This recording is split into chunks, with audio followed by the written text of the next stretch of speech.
Seulangnya, Assalamualaikum warahmatullahi wabarakatuh. Waalaikumsalam warahmatullahi wabarakatuh. Oke, selamat malam semuanya. Ini pertemuan kita yang ketiga di mata kuliah rekayasa lapangan terbang. Nah, ini dia jenis dan karakteristik pesawat terbang. Ini pertemuan kita yang ketiga. Nah, apa yang akan kita dapatkan dari pembelajaran atau perkuliahan malam ini? Nah, di sini berdasarkan silabus, pertama yaitu mahasiswa mampu mengklasifikasikan karakteristik pesawat terkait dengan desain bandar udara atau terkait dengan lapangan terbangnya. Lalu indikator yang dinilai. Nah, yang pertama itu mahasiswa dapat mendefinisikan konsep dari karakteristik pesawat yang terkait dengan desain perencanaan dan desain dari lapangan terbangnya.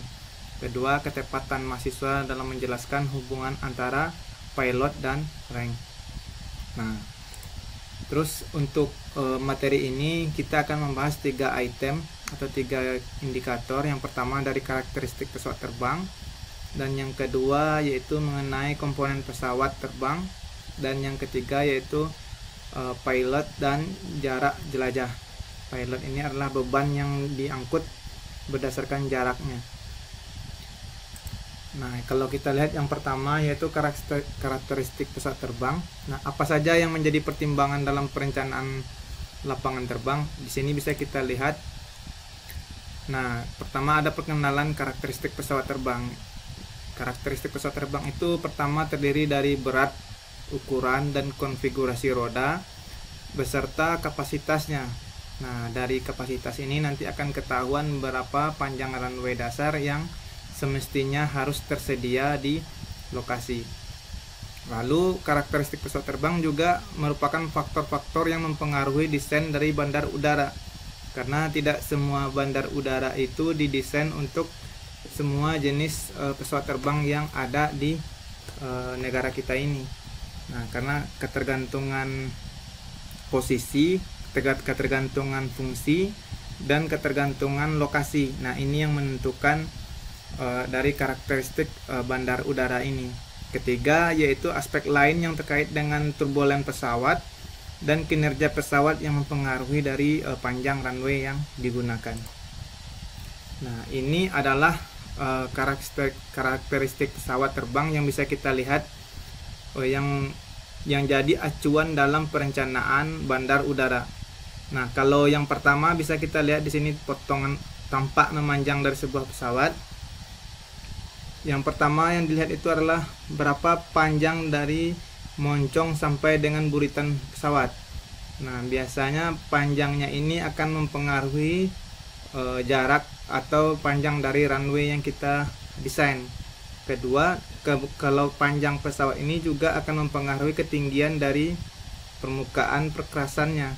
Semakin panjang pesawatnya, dan biasanya itu dia akan semakin tinggi untuk sayap di bagian ekor. Lalu kalau dari sisi tampak depan, pesawat itu cenderung lebih lebar bentang sayapnya ketimbang dari panjangnya. Nah, bentang sayap ini juga akan mempengaruhi area yang harus kita clearkan atau kita bersihkan, yang artinya tidak boleh ada yang mengganggu di sepanjang zona runway dan taxiway. Semakin besar pesawatnya, bentang sayapnya pun juga akan semakin lebar.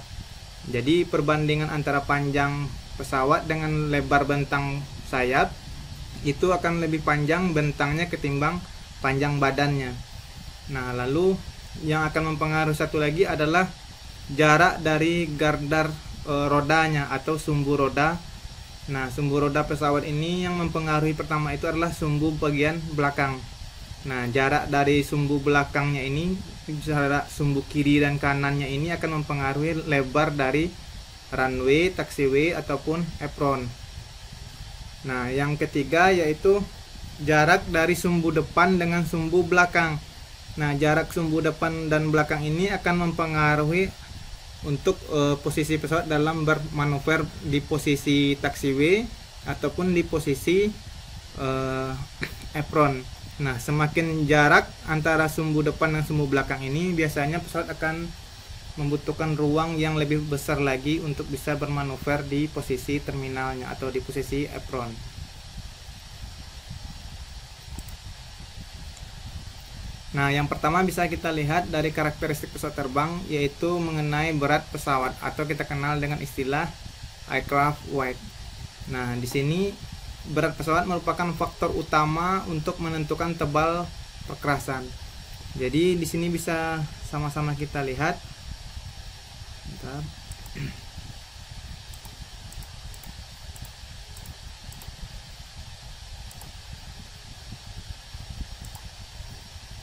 Di sini bisa kita lihat kalau berat pesawat itu akan menentukan tebal dari perkerasannya, lalu juga akan mempengaruhi landasan pacunya. Semakin berat pesawatnya, maka perencanaan dari runway-nya juga akan semakin kuat. Begitu juga dengan taxiway, semakin besar pesawatnya, taxiway-nya juga harus mengikuti ukuran dari jarak sumbu pesawatnya. Lalu untuk bermanuver di apron, nah ini juga akan mempengaruhi desain dari sebuah lapangan terbang yang kita rencanakan.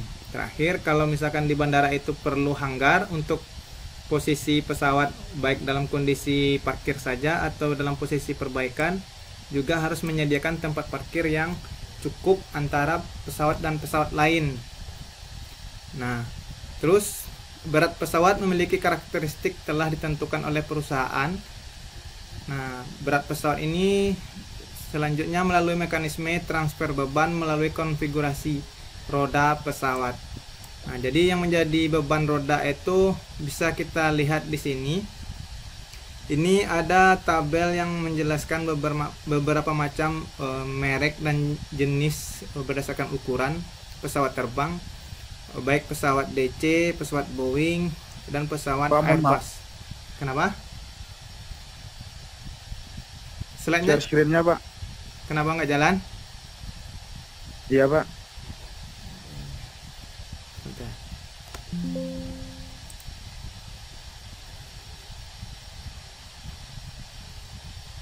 Sudah, Pak. Ini kelihatannya.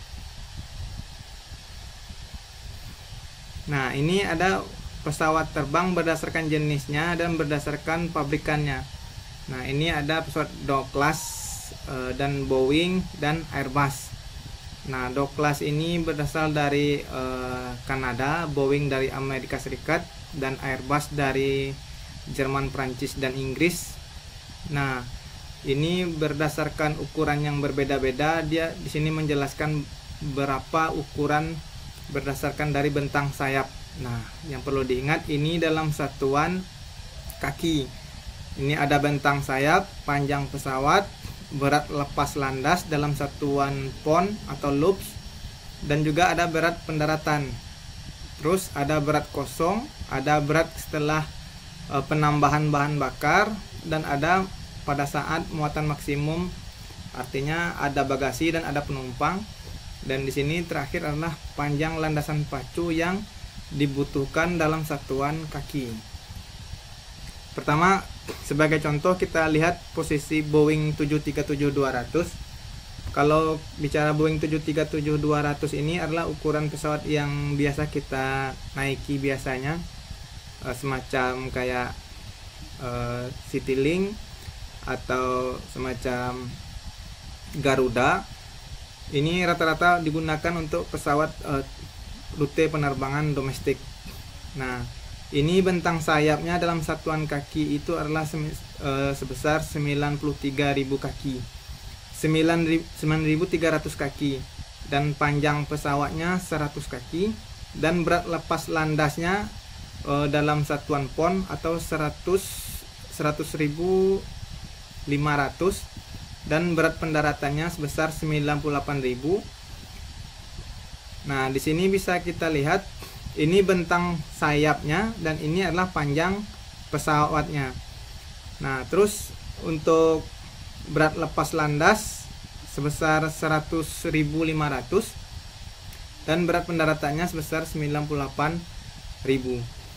Nah, artinya di sini dalam kondisi dia lepas landas dia jauh lebih berat ketimbang pada saat dia mendarat. Nah, Lalu ada juga dalam berat kosong atau berat pesawatnya saja sebesar 59.000 pon. Kalau ditambah dengan bahan bakar jadi 85.000. Lalu kalau ditambahkan muatan maksimum penumpang itu berkisar di antara 86 sampai dengan 125.000. Nah, dia butuh panjang runway minimal yaitu 5.600 kaki. Nah, dimana kalau kita tahu satu kaki itu panjangnya 30,4 cm. Nah, jadi kurang lebih sekitar 2 kilo atau 2,1 kilo yang dibutuhkan, 1,8 kilo yang dibutuhkan untuk satu kali take off ataupun landing. Ini hanya untuk ukuran pesawat yang kecil. Kalau kita lihat untuk pesawat ukuran Boeing 747B ini memiliki bentang sayap 195.000 kaki dan panjang pesawatnya yaitu 229. Nah, ini yang karakter dari pesawat Boeing ini adalah ini tipe pesawat yang lama. Artinya kalau untuk generasi terbaru yang saya ceritakan tadi, bentang sayap pesawat itu lebih panjang daripada badannya. Nah, kalau untuk Boeing yang 737 ini seri terbarunya adalah 737-900. Kalau Boeing 747 ini sudah discontinue dan sekarang digantikan dengan Boeing 777 atau 777. Nah, jadi kalau dengan dimensi yang sekarang inilah dimensi pesawat yang lama, produk keluaran tahun 95-an sampai dengan tahun 2005. Kalau yang untuk 2005 ke atas sampai dengan 2022 itu semuanya bentang sayapnya lebih panjang ketimbang badan pesawatnya. Kalau kita bandingkan dengan Airbus 300 ini kecil dari pesawat 747 tapi besar dari Boeing 737. Nah, ini dia memiliki bentang sayap sebesar 147 kaki dan panjang pesawatnya 175 kaki. Nah, kalau Airbus 300 ini yang terbarunya untuk produk di tahun 2000-an yaitu Airbus 350. Kalau Airbus 300 sudah discontinue juga.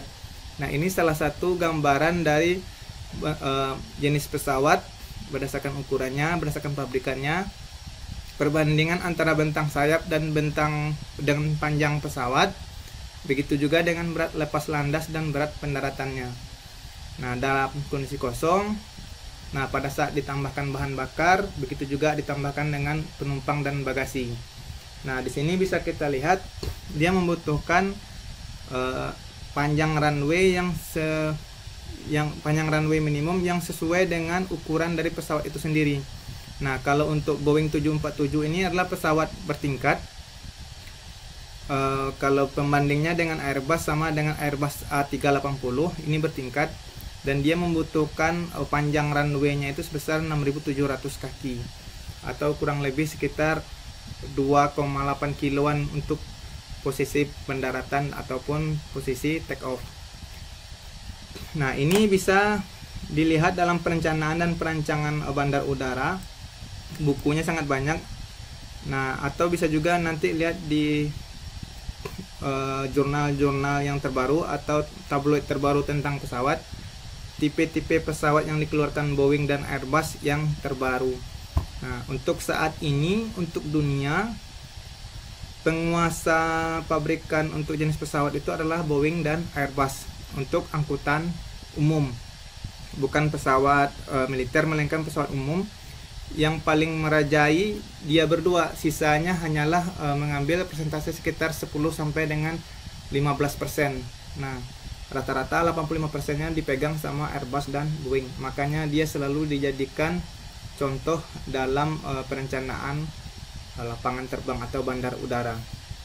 Sedangkan pesawat Douglas ini biasanya difungsikan untuk pesawat perintis yang menghubungkan kota provinsi dengan kepulauan ataupun kota kabupaten dengan kepulauan. Ini jenis pesawatnya kecil dan biasanya hanya digunakan untuk penerbangan tertentu ataupun digunakan sebagai pendistribusian logistik. Nah, ini pesawat-pesawat kecil, ukurannya kurang lebih sama dengan ukuran pesawat yang digunakan Susi Air. Terus kalau kita lanjut, Yang kedua dari karakteristik pesawat itu kita bisa lihat adalah konfigurasi dari roda pesawat atau wheel configuration. Nah, konfigurasi roda pendaratan utama itu menunjukkan bagaimana reaksi perkerasan terhadap beban yang diterimanya. Lalu konfigurasi roda pendaratan utama dirancang untuk dapat mengatasi gaya-gaya yang ditimbulkan pada saat melakukan pendaratan berdasarkan beban yang lebih kecil dari pesawat lepas landas maksimum. Terus yang ketiga, jenis konfigurasi roda pesawat berupa single, dual, dan tandem. Nah, ini akan juga mempengaruhi secara langsung tebal dari perkerasan. Nah, kalau dia single, dual, dan tandem artinya dia memiliki berat yang bervariatif, dan berat ini akan menentukan kekuatan dari permukaan runway-nya. Keempat, untuk pesawat terbang berbadan besar biasanya memiliki konfigurasi rodanya itu atau gear berupa dual ataupun dual tandem. Nah, yang paling banyak itu ada yang sampai triple, malahan ada yang berjajar seperti roda kereta api. Nanti bisa kita lihat. Ini yang umum digunakan pada pesawat terbang untuk konfigurasi rodanya. Yang pertama itu kita kenal dengan single gear aircraft. Nah, di sini roda belakangnya sebelah kiri itu satu, sebelah kanannya satu, dan roda depannya satu. Dan di sini juga terlihat ada proporsi pembebanan pada saat pesawat itu landing. Nah, tumpuan beban pada roda pesawat itu lebih banyak sebesar 95% pada roda belakang dan 5% hanya pada roda depan. Nah, ini untuk ukuran pesawat kecil, kurang lebih seperti pesawat Cessna ataupun pesawat militer seperti F-16, Sukhoi 27 atau Sukhoi 35. Nah, itu pesawat yang menggunakan gearnya itu single atau satu roda dalam satu sumbu, baik sumbu kiri, sumbu kanan ataupun sumbu bagian depannya. Lalu bisa kita lihat juga yang kedua atau yang B, ini adalah model dari dual gear aircraft. Nah, ini untuk pesawat Boeing 737 300 sampai dengan 900 rata-rata menggunakan sumbu rodanya itu yang dual atau yang double. Nah, yang di kirinya 2, yang di kanannya 2, dan roda depannya 2. Yang membedakan antara depan dan belakang itu biasanya adalah dimensi roda belakangnya itu lebih besar ketimbang roda depan, kecenderungannya seperti itu. Dan persentase atau proporsi dari pembebanannya masih sama, yaitu 95% ditopang sama sumbu belakang, dan sumbu depannya hanya memikul sebesar 5%. Kalau kita lihat lagi untuk ukuran pesawat yang agak sedikit lebih besar atau yang tipe tandem ini. Nah, tipe tandem ini dia memiliki sumbu pada bagian belakangnya itu 4 sebelah kanan dan 4 sebelah kiri. Artinya ada 8 pada sumbu belakang dan 2 pada sumbu depan. Nah, tapi proporsinya masih sama, artinya 95% itu akan dipikul sama sumbu belakang dan 2% dan 5% dipikul sama sumbu depan. Nah, di sini juga bisa kita menggunakan formula dalam menghitung maksimum struktur take off weight. Nah, artinya di sini kita bisa menghitung berat berat yang dipikul oleh beban sumbu. Nah, di sini kita bisa hitung sumbu depan itu bisa kita kali dengan 0,05%, sedangkan yang roda belakang bisa kita gunakan 0,95%. Nah, lalu itu didapat dari maksimum struktur take off weight dibagi dengan 2. Nah, nanti akan bisa terlihat berapa beban yang akan dipikul oleh masing-masing sumbu di bagian kiri atau sumbu di bagian kanan ataupun sumbu di bagian roda depan. Nah, ini model aslinya, ini yang karakter tandem, dan ini adalah yang triple. Ini bisa kita lihat ukuran roda pesawat itu boleh dikatakan dia hampir sama diameternya dengan ban truk yang paling besar di jalan raya, sebesar ring 11 sampai dengan ring 12 inci. Cuman yang membedakan roda pesawat dengan roda truk itu adalah lebar dari badan rodanya, ini yang membedakan. Terus kalau kita lihat isi dalam ban, ketebalan ban pesawat itu juga lebih tebal ketimbang kendaraan darat. Nah, ini yang untuk model triple.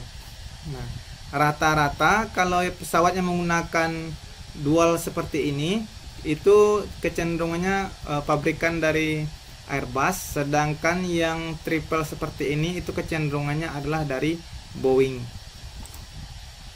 Nah, ada juga yang konfigurasinya seperti ini, atau kita kenal dengan istilah Complex Dual Tandem Gear Aircraft. Nah, sumbu utama pada roda belakang itu ada 8. Nah, yang dualnya lagi di bagian paling belakang ini adalah sebagai tambahan. Artinya pada saat penapakan pertama itu tetap dipikul oleh yang 8 ini, nanti diikuti dengan yang 4 lagi. Terakhir baru pada saat semuanya udah napak, baru yang roda depannya juga ikut napak. Nah, ini diasumsikan semua proporsi di bagian sumbu belakang ini sebesar 95%. Nah, di sini juga bisa kita lihat bagi pesawat yang berbadan lebar itu dianggap mempunyai berat 300.000 loops dengan roda pendaratan tunggal tandem dalam perhitungan equivalent annual departure-nya ini. Tipe pendaratan juga berlainan bagi setiap jenis pesawat, maka perlu dikonversi juga. Berikut faktor konversi dari roda pendaratan. Nah, ini di buku Horenjev juga ada, atau buku perancangan bandar udara pada tabel 2.7. Nah, kalau di buku Horenjev ini, kalau untuk single wheel atau satu roda dijadikan ke 2 roda, itu faktor pengalinya sebesar 0,8. Nah, atau kalau dari satu roda kita jadikan ke dual tandem, atau artinya sumbu double tapi bergandeng. Nah, itu faktor pengalinya bisa kita kalikan 0,5. Atau double dual tandem kita jadikan dual tandem saja, itu faktor pengalinya adalah 1. Nah, ini adalah faktor konversi untuk roda pesawat. Nah, dimana artinya kita bisa mengsimulasikan, karena dalam perencanaan sebuah bandara itu kita butuh simulasi, artinya 10 tahun ke depan akan seperti apa perubahan dari desain sebuah pesawat.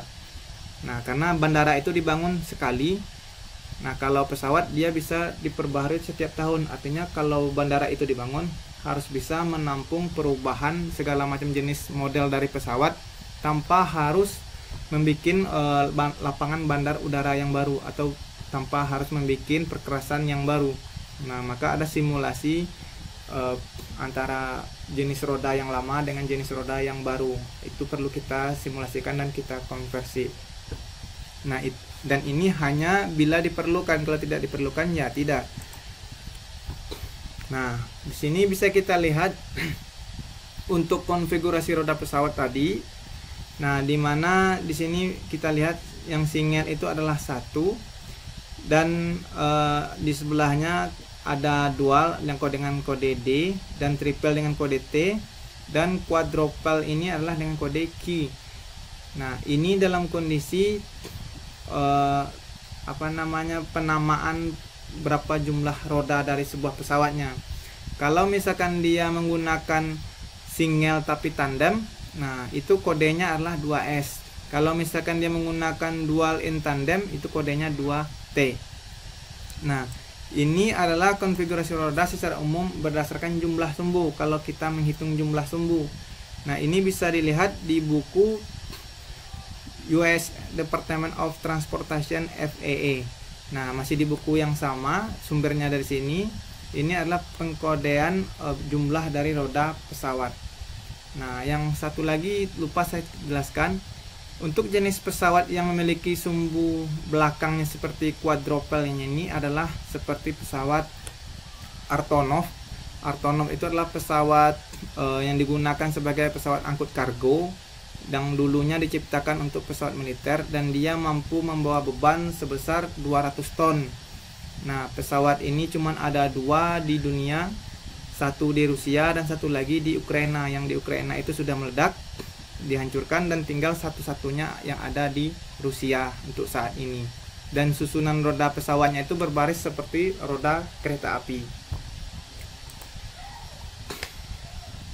Nah, ini model konfigurasi juga masih dengan konsep yang sama, tapi ini lebih cenderung diposisikan pada pesawat yang berbadan ramping. Nah, pesawat itu ada yang berbadan lebar dan ada yang berbadan ramping. Nah, kecenderungan pesawat yang berbadan ramping itu kurang lebih seperti atau semacam pesawat jet pribadi. Nah, rata-rata jet pribadi itu rata-rata dia memiliki bodi yang lebih ramping dan dia panjang karakternya. Kalau pesawat berbadan lebar, antara lebar dan panjang itu lebih proporsional. Terus yang ketiga dari karakteristik pesawat terbang itu adalah ukurannya. Nah, untuk ukuran pesawat yang perlu diperhitungkan adalah lebar sayap pesawat atau wingspan dan panjang pesawat atau vessel length. Nah, kedua, faktor ini akan mempengaruhi ukuran tempat parkir yang ada di apron dan juga bermanuver pada saat dia masuk ataupun keluar dari apron atau di tempat parkirnya.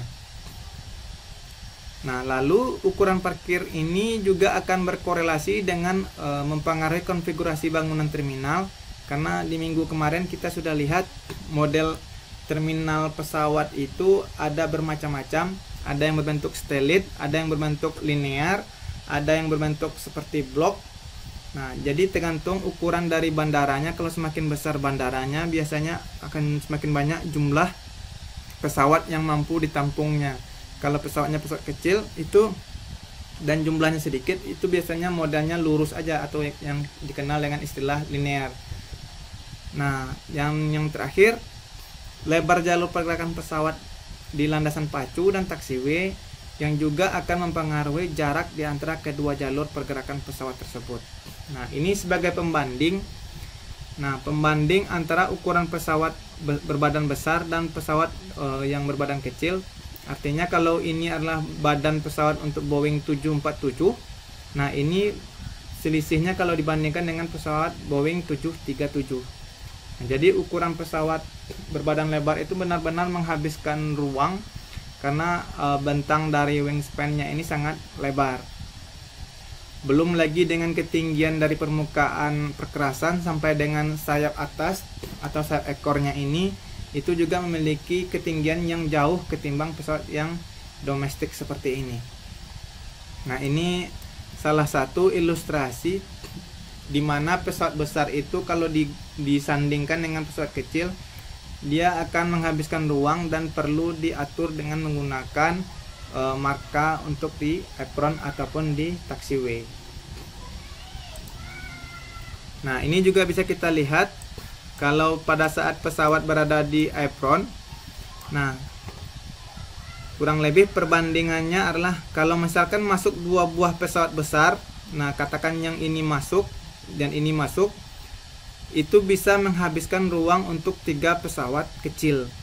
Nah, jadi ada desain bandara itu yang siap menyediakan untuk garbatara untuk pesawat besar, dan pada saat pesawat besarnya tidak ada, garbatara itu juga siap untuk melayani pesawat-pesawat kecil seperti ini.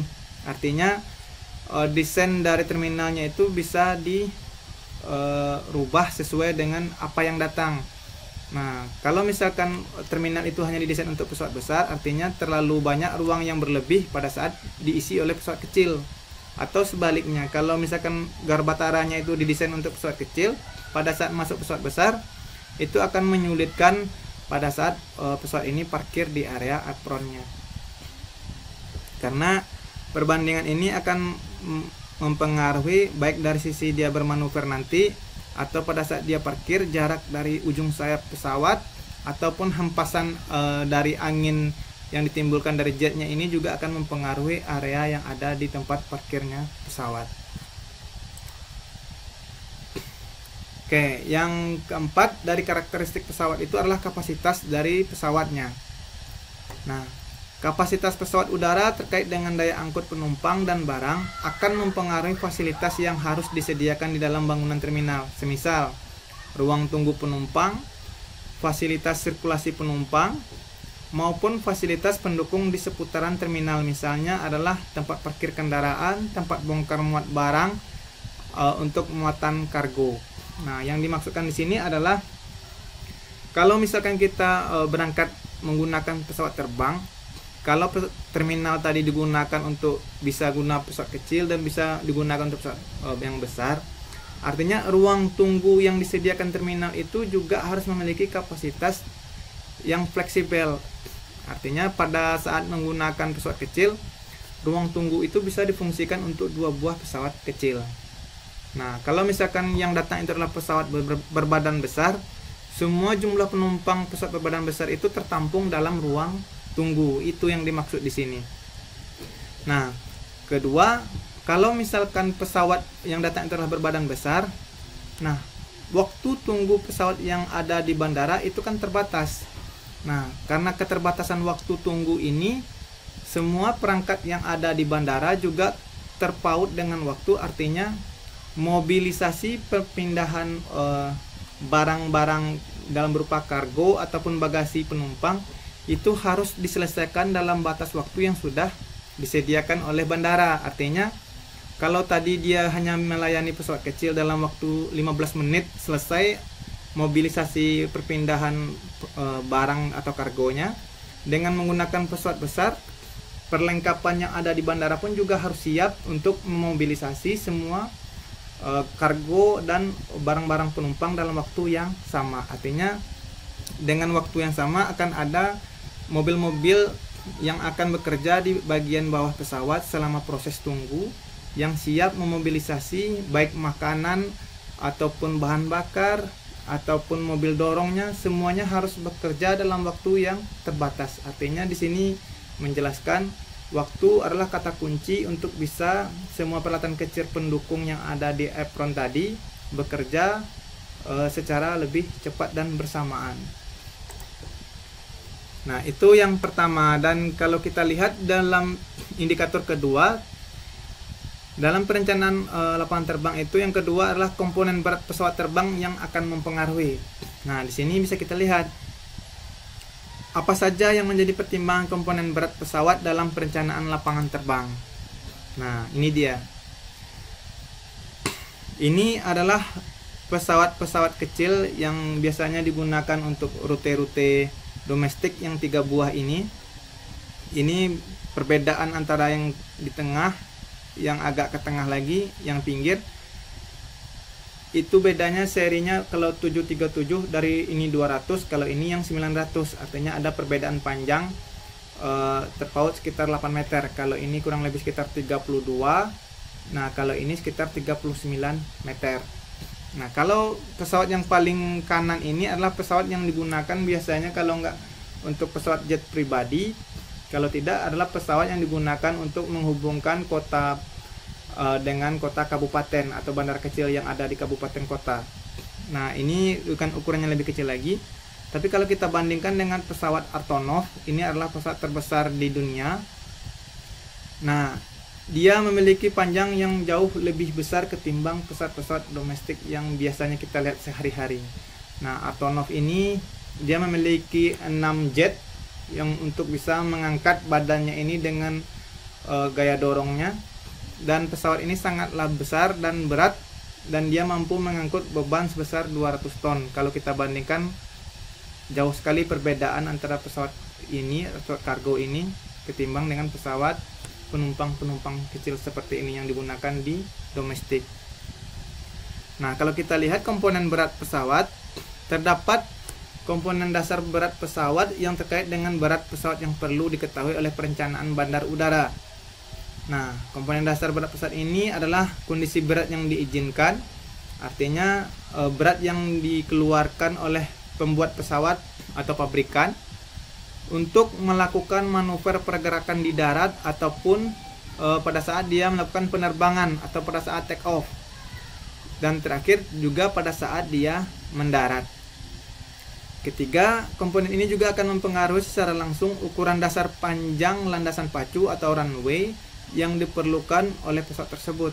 Artinya panjang runway yang dibutuhkan oleh pesawat Boeing 737-900 dengan Antonov ini sangat jauh berbeda. Kalau ini dengan panjang landasan pacu 1,8 kilo dia udah bisa naik. Nah, kalau ini dia butuh minimal sekitar 2,5 km panjang runway baru untuk bisa mengangkat badan dia yang sebesar ini dengan beban yang lebih berat. Begitu juga pada saat dia berada di runway, bentang sayapnya ini benar-benar bersih dari halangan yang berupa menara-menara ataupun gangguan apapun yang berada di sekitaran runway ataupun di taxiway. Kedua, hempasan angin yang dihasilkan juga akan menghasilkan suara yang kuat atau kita kenal dengan polusi suara dan polusi udara. Nah, karena dia menggunakan 6 jet, artinya kan banyak polusi yang dihasilkan, dan ini juga harus benar-benar aman dari dampak terhadap lingkungan. Begitu juga pada saat dia masuk ke area apron yang ada di sini. Nah, kalau misalkan satu ini masuk ke posisi apron yang digunakan oleh pesawat-pesawat kecil, artinya 4 pesawat kecil ini baru hanya cukup untuk satu pesawat besar. Nah, jadi kalau misalkan ini waktu tunggunya 15 menit untuk proses turun naik penumpangnya, kalau pesawat besar juga sama, juga terbatas dengan waktu yang 15 menit. Kenapa terbatas? Karena jadwal penerbangan itu sudah ditentukan. Nah, karena dia sudah ditentukan, artinya akan terjadi kesibukan yang luar biasa dengan peralatan-peralatan bandara yang seperti yang bisa kita lihat di gambar ini, yang bekerja secara bersamaan dengan waktu yang terbatas. Nah, kalau kita bicara komponen berat pesawat, kita harus mengenal dengan nama Operating Weight MPT. Nah, di sini adalah berat dasar pesawat terbang, termasuk di dalamnya kru dan peralatan pesawat terbang, tetapi tidak termasuk bahan bakar ataupun penumpang ataupun barang yang diangkutnya. Di sini hanya berdasarkan berat pesawat dan krunya saja. Kalau katakanlah kalau untuk pesawat jumbo seperti A380, dia menggunakan 2 pilot dan 2 kopilot. Lalu ditambah dengan pramugari ataupun pramugara sebesar 6 lantai 1 dan 6 di lantai 2. Itu yang digunakan untuk pesawat jumbo. Kalau misalkan pesawat yang biasa atau pesawat kecil, katakanlah Boeing 737-900, nah itu hanya menggunakan 1 pilot dan 1 kopilot dan 4 atau 6 pramugari ataupun pramugaranya. Nah, itu yang dikatakan sebagai dengan Operating Weight MPT dari pesawat. Kedua, ada yang kita kenal dengan istilah pilot. Nah, ini adalah produksi muatan atau barang dan penumpang yang membayar dan diperhitungkan akan menghasilkan pendapatan bagi perusahaan. Pada dasarnya pilot bertambah, jarak tempuhnya berkurang. Atau sebaliknya, pilot berkurang, jarak tempuhnya bertambah. Di sini bisa kita bayangkan, kalau misalkan pesawat Boeing 737-900 itu sekali mengisi bahan bakar kapasitasnya 15.000 liter aftur. Nah, kalau dia membawa muatan sekitar 20 ton, artinya dia hanya mampu terbang dengan bahan bakar tadi sejarak 2 jam penerbangan. Nah, kalau misalkan dia bawa muatan sekitar 10 ton dengan 15.000 liter aftur tadi, dia bisa terbang lebih jauh lagi, katakanlah 3 jam penerbangan. Nah, sekarang kalau dibalik, kalau dia membawa muatan 20 ton tapi bahan bakarnya cuma ada 10.000 liter, nah jarak tempuhnya akan semakin pendek lagi. Nah, ini yang dikatakan pilot atau produksi muatan berdasarkan barang dan penumpang. Yang ketiga, kita kenal dengan zero full weight. Nah, di sini adalah batasan berat atau spesifik pada setiap jenis pesawat. Di atas batasan berat itu atau berat tambahan harus berupa bahan bakar, sehingga ketika pesawat sedang terbang tidak terjadi momen lentur yang berlebihan pada sambungan. Dimana kita kenal pesawat itu menggunakan sambungan dengan di baut ataupun di keling. Karena pesawat itu tidak digunakan dengan sambungan las, artinya pesawat itu kan terdiri dari rangka-rangka baja yang ringan tapi kuat. Tapi dia tidak boleh dilas. Kenapa tidak boleh dilas? Karena pada saat pesawat melaju dengan kecepatan tinggi, semua rangka yang terbuat dari baja yang ringan tadi akan mengalami tegangan.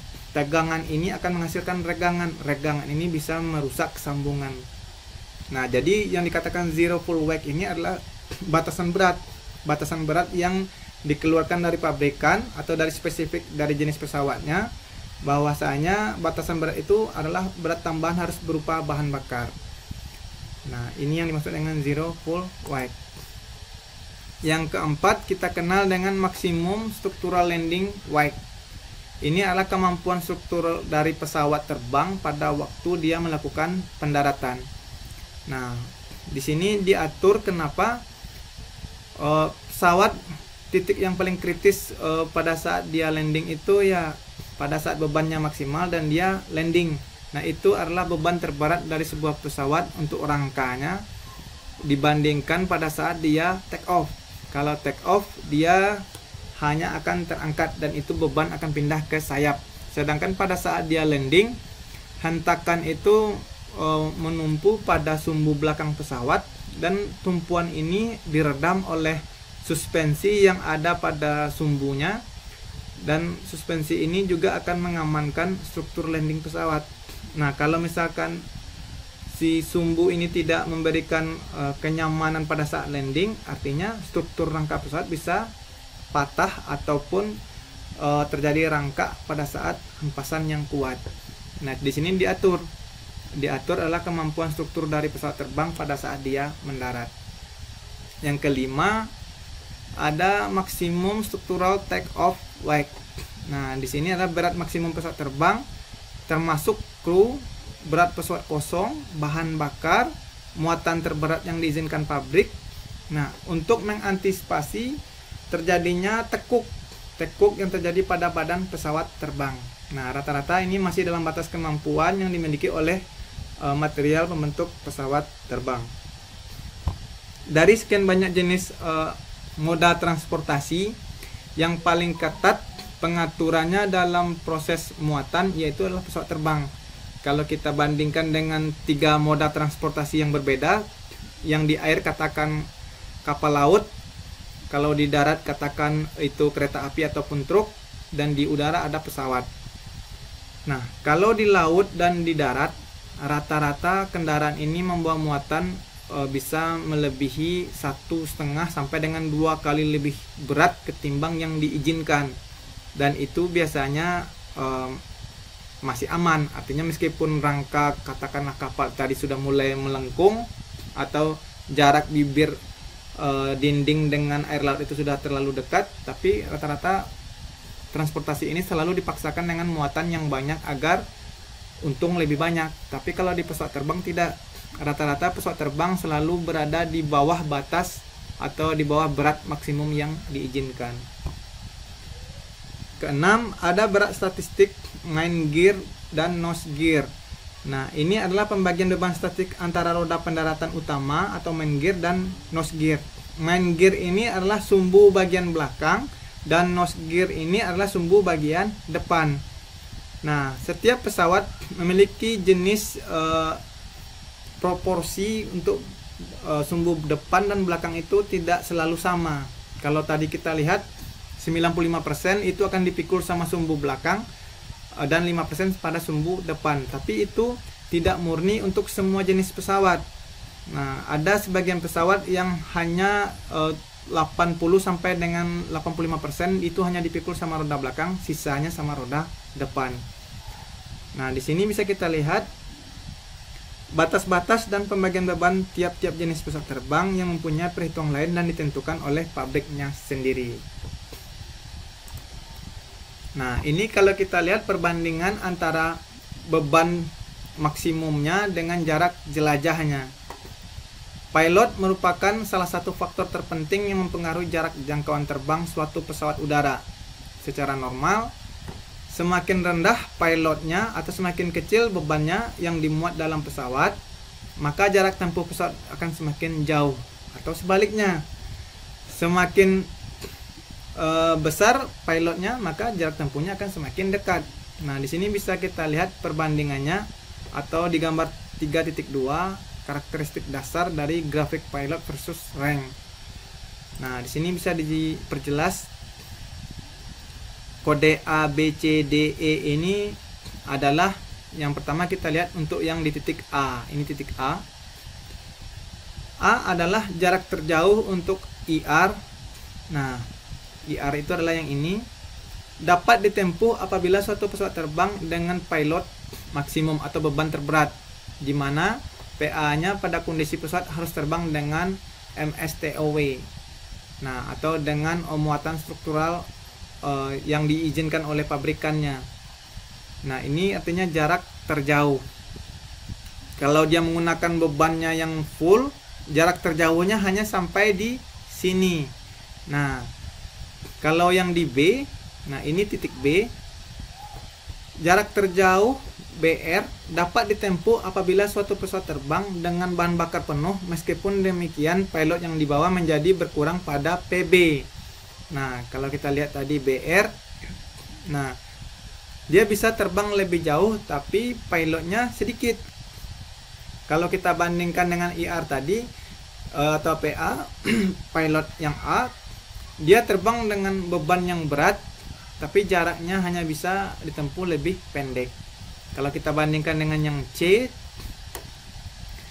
jarak maksimum yang dapat ditempuh oleh pesawat pada CR ini yang ini, apabila terbang tanpa membawa beban. Nah, pada jarak ini biasanya digunakan untuk pengiriman pesawat atau dikenal dengan sebagai ferry rank. Nah, pesawat dapat terbang dengan kondisi kurang dari MSTOW, namun diperlukan bahan bakar yang penuh. Nah, ini biasanya pada saat katakanlah kalau Garuda lagi beli pesawat ke Amerika Serikat, nah dia terbang dengan kondisi kosong dan dengan bahan bakar yang penuh. Nah, ini kondisinya adalah yang C. Kalau yang B ini biasanya digunakan pada saat pesawat yang rute penerbangan harian. Kan kalau rute penerbangan harian itu tidak setiap harinya penuh, rata-rata jumlah beban atau jumlah penumpang yang didapat oleh satu pesawat itu rata-rata 70 sampai dengan 80% dari jumlah kursi yang tersedia. Kalau yang A katakanlah ini adalah pesawat haji. Nah, kalau pesawat haji kan itu adalah pesawat charteran. Nah, jumlah kursinya sudah terpenuhi, tapi bahan bakar yang diangkut dengan jarak yang ditempuh itu membutuhkan transit. Nah, makanya di mata kuliah yang lain saya selalu ceritakan kalau pesawat haji dari Indonesia itu yang berangkat dari seperti Solo ataupun yang dari Makassar itu harus satu kali transit agar bisa sampai ke Arab Saudi.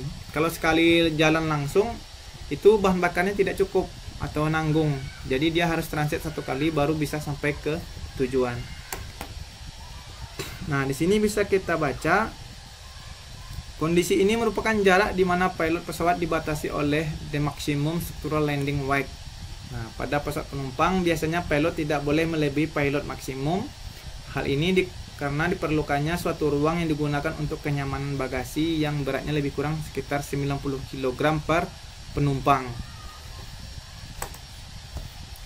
Nah, ini data perbandingannya atau parameter pilot kurva untuk contoh pesawat komersial tertentu. Dalam satuan beratnya itu adalah 1000 loops atau 1000 pon, dan jarak dalam satuan nautical mil atau jarak dalam satuan mil udara.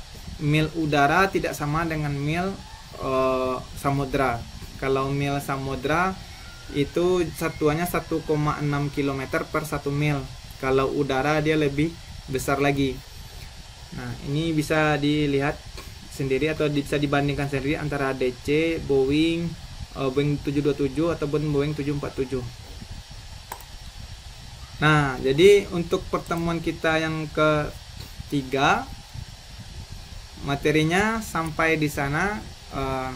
Kalau ada yang kurang jelas silakan bertanya.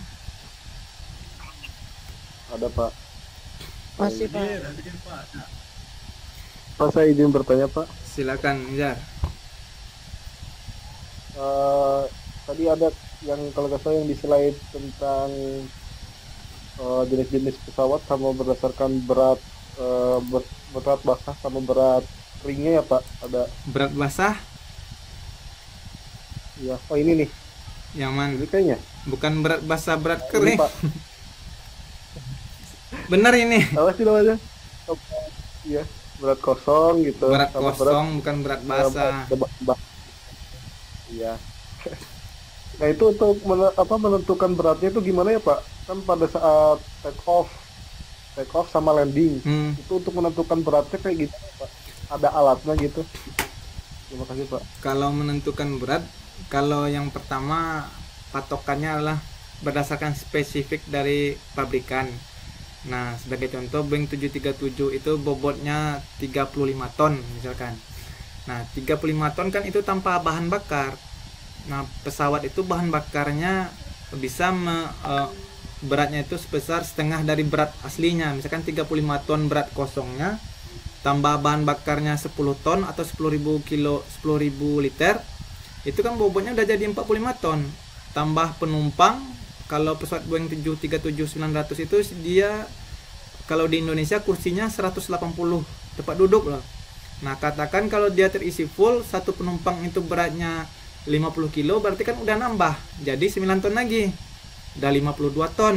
Katakan satu orang bawa barang 50 kilo juga. Nah, itu artinya kan udah nambah 9 ton lagi, udah 63 ton. Itu dalam kondisi dia diam. Nah, kalau kita tanya dia dalam kondisi take off atau landing, ya kita tinggal masukkan dalam satuan ilmu fisika. Nah, pada saat percepatannya katakan dari 0 ke 700 km per jam, berapa perubahan berat yang terjadi pada saat dia bergerak dengan kecepatan segitu? Atau kebalikan pada saat dia landing. Nah, pada saat dia landing dengan beban matinya 62 ton, menghantam bumi dengan kecepatan 300 km per jam, berapa gaya yang terjadi pada roda pada saat menghantam runway-nya? Itu bisa dihitung, tapi tidak yang sekarang. Nanti kita akan masuk di pertemuan 6 atau 7, nanti kita akan menghitung tebal perkerasan jalan. Nah, menghitung tebal perkerasan jalan itu kita akan menghitung bobot mati, bobot pada saat dia landing, bobot pada saat dia take off. Itu kita ketahui terlebih dahulu, baru bisa kita rencanakan berapa tebal perkerasannya gitu.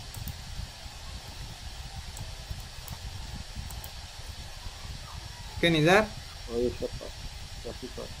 Pak, mau bertanya Pak. Silakan Gilman. Berat pendaratan? Di sini tuh Pak. Dan berat lepas landas kenapa lebih berat?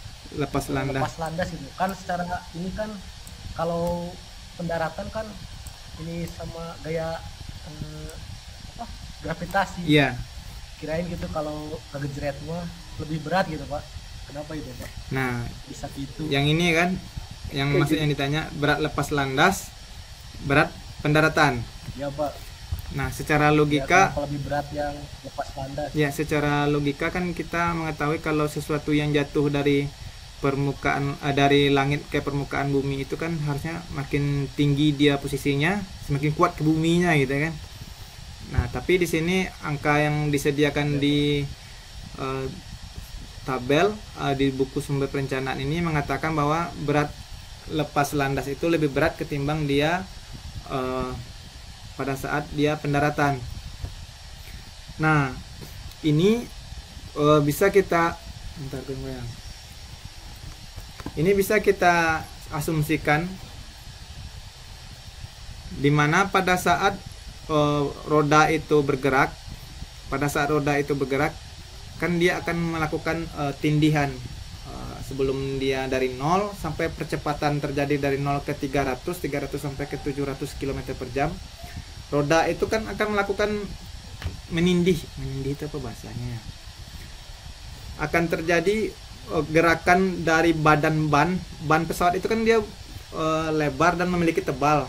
Nah, pada saat dia didorong oleh angin kan ada tekanan yang memaksa roda itu untuk harus mengangkat dan ke bawah. Sebelum dia terangkat oleh dorongan angin, posisi ban itu akan selalu tertekan oleh berat yang berayun-ayun tadi. Artinya sebagai pembanding gini, kalau truk pada saat dia mulai ngegas, pada saat dia ngerem, kerusakan jalan itu akan terjadi pada saat dia di sana ketimbang pada saat dia jalan dalam kondisi kecepatan 50 km per jam. Kan sering saya contohkan, jalan itu lebih rusak pada saat posisi kendaraan mengerem dan pada saat posisi kendaraan ngegas. Nah, di pesawat juga sama. Kenapa dibilang berat lepas landas itu lebih berat ketimbang pada saat dia mendarat? Karena dari percepatannya tadi yang menyebabkan gaya terjadi antara beban mati dengan pergerakan bannya tadi yang menghantam ke daratan. Nah, itu perubahan yang menyebabkan dia lebih berat ketimbang pada saat dia mendarat. Nah, kalau dia mendarat, dia turun ke bumi itu kan dalam kondisi sayup-sayup. Arti sayup-sayup adalah roda memang menghantam permukaan dari runway, tapi dalam posisi kan masih ditahan sama gaya angkat yang didorong oleh angin. Jadi dengan percepatan roda tadi dia menjadi dalam kondisi yang lebih ringan bahasanya. Artinya gimana ya jelasnya? Kayak orang yang turun dari terjun payung, untuk bisa dia selamat kan dia harus berlari untuk bisa mendarat ke bumi. Kalau dia diam dengan kondisi tegak aja pasti patah kakinya gitu. Nah, sama juga pada saat dia mulai terjun payung, dia kan berlari juga untuk bisa terbang. Nah, pada saat dia berlari itu kan dia memiliki gaya dorong. Gaya dorongnya itu yang membuat dia jadi lebih berat gitu. Kebayang nggak Gilman yang Bapak jelaskan ini? Jadi karena pengaruh tekanan udara gitu Pak. Iya, karena kita harus menghadang udara untuk bisa naik, ya kan? Artinya kita kan memberikan tekanan dulu agar kita bisa terangkat oleh perlawanan udara gitu. Nah, tekanan yang kita berikan itu akan menghasilkan berat yang berlebih ketimbang pada saat kita turun gitu. Kalau kita sebagai contoh itu aja, orang turun dari terjun payung, agar dia bisa selamat terjun payungnya pasti dia menginjak bumi itu dalam kondisi dia berlari. Artinya dia menapakkan kaki ke bumi tapi tidak menahan berat badannya, tapi dia berlari agar berat badannya berkurang gitu.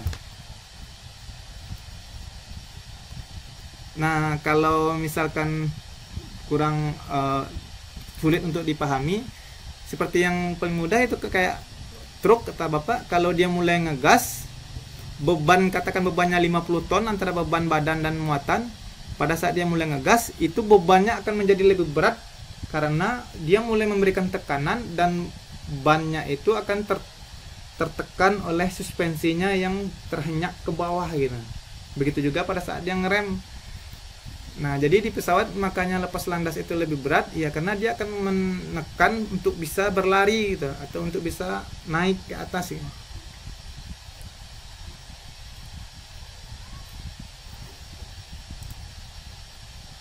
Baik Pak, paham. Oke. Berarti karena tolakan ya, kalau misalkan mau take off mah, kalau misalkan mau mendarat tuh ada udara gitu yang menahan, minimalisir yang ikut menahan gitu. Iya, yang ikut menahan Ya, jadi gak berarti tuh gak langsung ke bumi tanahnya gitu.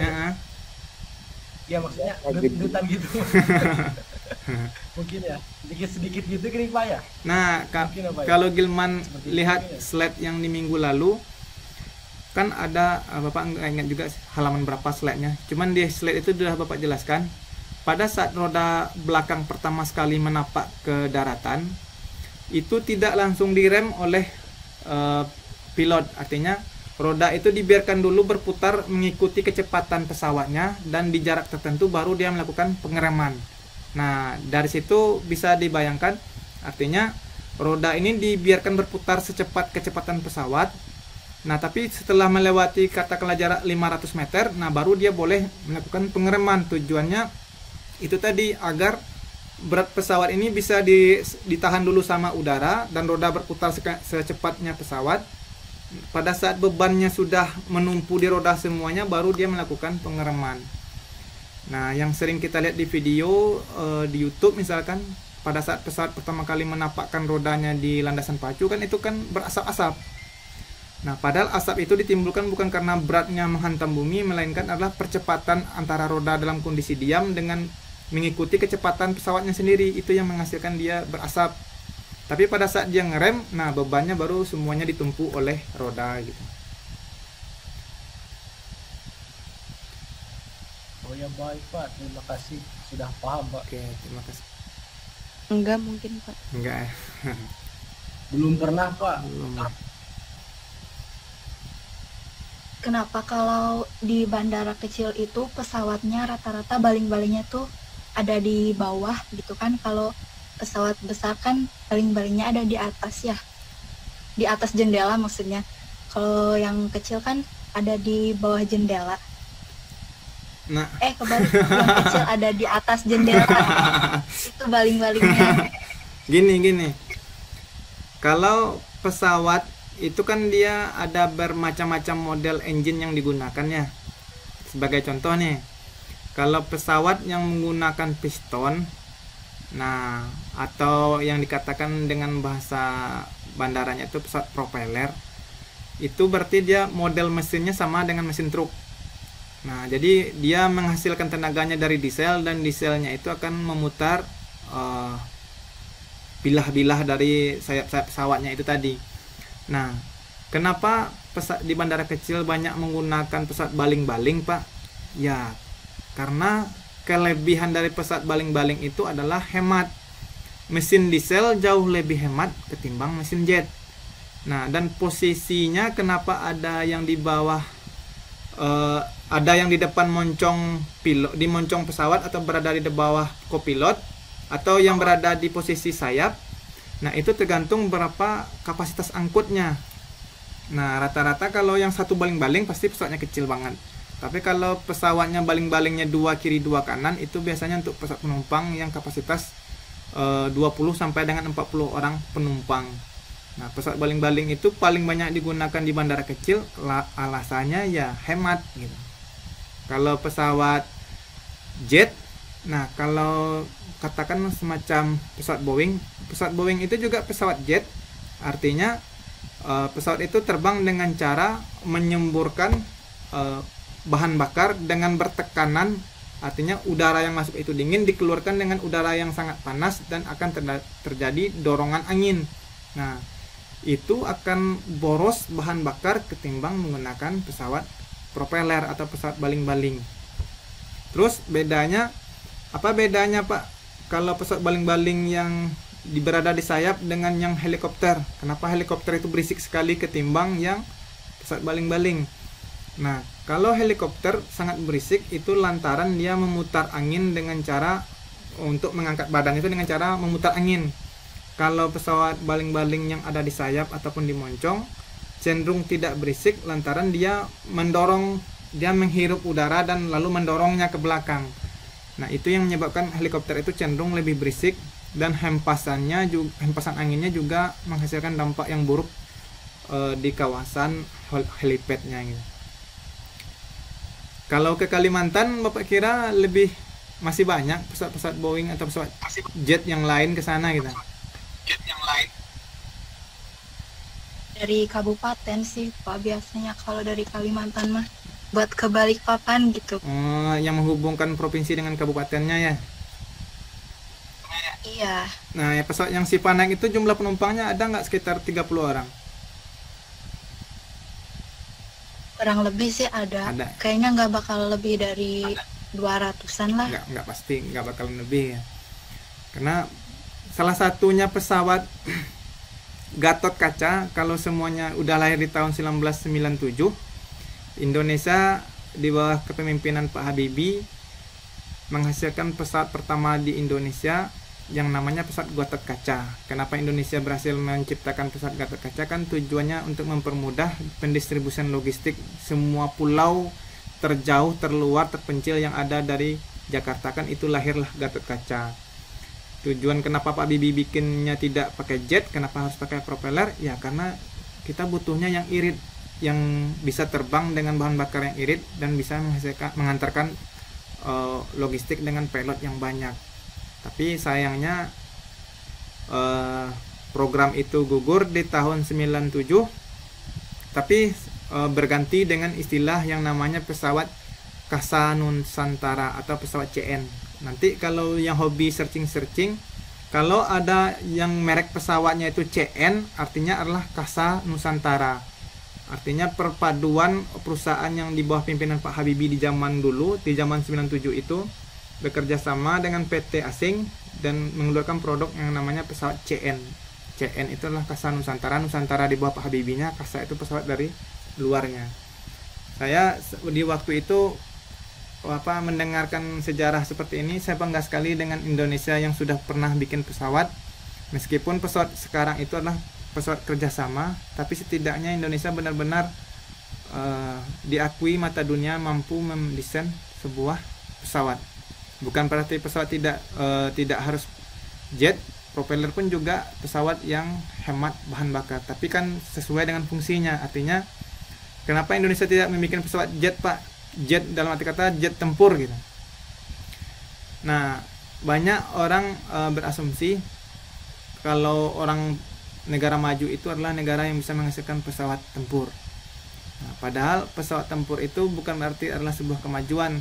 Buktinya di zaman Menteri Pak Prabowo sekarang, Menteri Pertahanan, Indonesia sudah melakukan kerjasama untuk mendesain pesawat jet tempur dengan Korea Selatan, dan pesawatnya sudah ada juga di Jakarta. Nah, artinya gini, kalau mendesain pesawat tempur bukan berarti harus negara maju, negara berkembang seperti Indonesia pun juga bisa. Dan kita sudah punya pesawatnya, tapi bedanya adalah biaya yang dibutuhkan untuk satu penelitian satu buah pesawat tempur itu sangat mahal ketimbang pesawat umum. Nah, Indonesia salah satu negara yang mengekspor pesawat CN. Nah, tapi di orang Indonesia sendiri juga tidak familiar apakah benar Indonesia punya pesawat. Nah, nanti semuanya bisa searching seperti apa bentuk dari pesawat CN itu sendiri.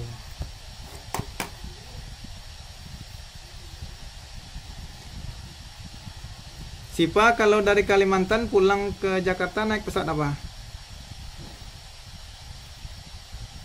Kalau di kabupatennya cuma ada Air Asia. Air Asia.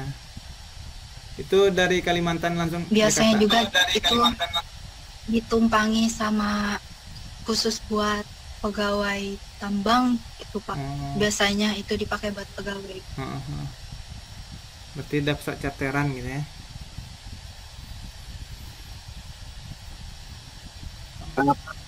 Halo Pak. Kenapa? Maaf Ya. Maaf motong Pak. Bisa tolong disebutkan nama bandaranya gitu Pak? Yang di mana? Yang tadi Bapak sebutkan itu Pak. Kalau bandara yang Soekarno-Hatta di Tangerang. Kalau Kulon Progo yang bandara baru Yogyakarta. Kan bandara Yogyakarta yang baru kan namanya Kulon Progo. Kalau yang lama namanya Adiatmo apa? Yang lama tuh pakai Momo kalau nggak salah Bapak namanya, itu berada di dekat kota. Kalau yang baru itu 2 jam dari kota di Kulon Progo. Kalau yang di Surabaya Bapak nggak tahu namanya, tapi di Surabaya itu dia berada di pinggir laut dekat pelabuhan, itu besar. Nah, kalau yang di Batam namanya Hang Nadim. Kalau di Medan namanya Kuala Namu. Kalau yang terakhir itu di Makassar, itu bandaranya besar juga di sana. Kalau di Makassar dia lengkap dengan pangkalan militer Indonesia untuk posisi pesawat Sukhoi kita yang baru. Itu semuanya ada, sebagian di Makassar, sebagian lagi di Natuna. Cuma di Natuna itu bandara kecil gitu.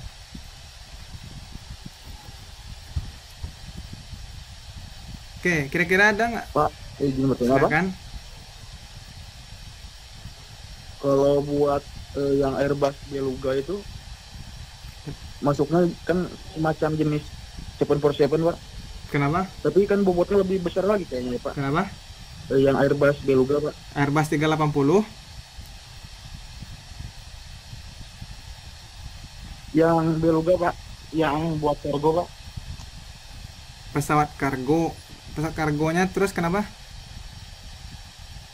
Yang tipe Airbus Beluga Pak, yang bawa buat khusus bawa kerangka dari pesawat.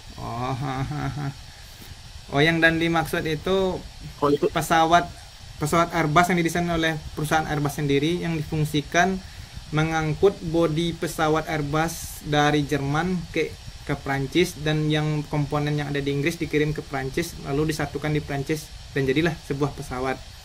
Itu memang pesawat terbesar di dunia juga, tapi dia belum sebesar pesawat yang A380 tadi ataupun pesawat Antonov gitu.